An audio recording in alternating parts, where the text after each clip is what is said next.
एक युवक ने विवाह के 2 साल बाद परदेश जाकर व्यापार करने की इच्छा जताई।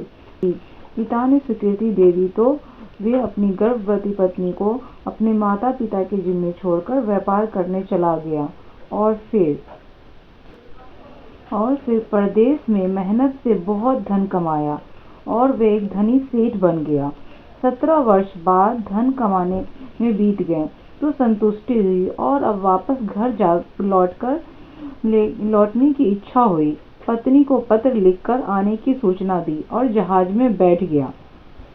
उसी जहाज में एक व्यक्ति मिला जो दुखी मन से बैठा था।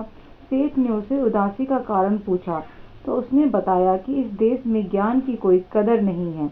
मैं यहाँ ज्ञान के सूत्र बेचने आया था पर कोई लेने को तैयार नहीं है।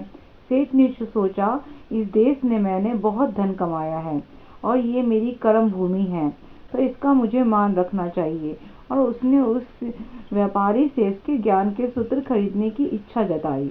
उस व्यक्ति ने कहा कि मेरे हर ज्ञान सूत्र की कीमत 500 मुद्राएं हैं। सेठ को ये सौदा महंगा लगा रहा था, मगर अपने कर्म भूमि की मान रखने के लिए उसने उसे 500 मुद्राएं दे दी। तो उस व्यापारी ने उसे कहा कि जब भी कुछ करना हो तो उससे पहले 2 मिनट मौन रह के कुछ सोच जरूर लेना, कुछ करने से पहले। उसका यही ज्ञान सूत्र उसने उसे दिया। घर पहुंचकर घर के द्वारपालों को मौन रहने का इशारा करके वो सीधे अपने पत्नी के कक्ष में चला गया और वहां का नजारा देखकर उसके पांव के नीचे से जमीन खिसक गई। पलंग पर उसके पत्नी के साथ एक युवक सोया हुआ था।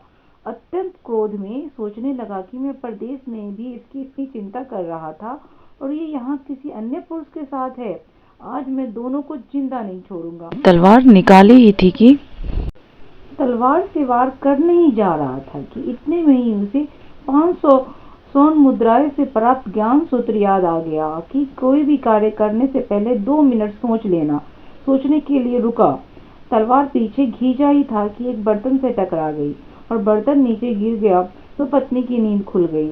जैसे ही पत्नी की नजर पति पर पड़ी, वे खुशी से उसके पास आई और बोली, आपके बिना मेरा जीवन सूना था। इंतजार में इतने वर्ष निकाले, ये कैसे निकले ये मैं ही जानती हूँ। सेठ तो पलंग पर सोए पुरुष को देखकर क्रोधित था। पत्नी ने युवक को उठने के लिए कहा, बेटा उठ जाग, तेरे पिता आए हैं। युवक ने जैसे ही उठकर पिता को प्रणाम करके झुका तो माथे की पगड़ी पैरों पर गिर गई। उसके लंबे बाल बिखर गए। सेठ की पत्नी ने कहा, स्वामी ये आपकी बेटी है, पिता के बिना इसके मान को कोई आँच न आए, इसलिए मैंने इसे बचपन से ही पुत्र के समान ही पालन पोषण और संस्कार दिए हैं। ये आपकी बेटी है और ये आज से आपके छत्र छाया में ही रहेगी। दोस्तों, कहानी अच्छी लगी हो तो सेठ की तरह आप भी मुझे ज्ञान स्वर्ण मुद्राएं मत दें, भले ही मत दें, लेकिन लाइक कर दें, कहानी को शेयर कर दें और चैनल को सब्सक्राइब कर लीजिएगा और पेज को फॉलो करें।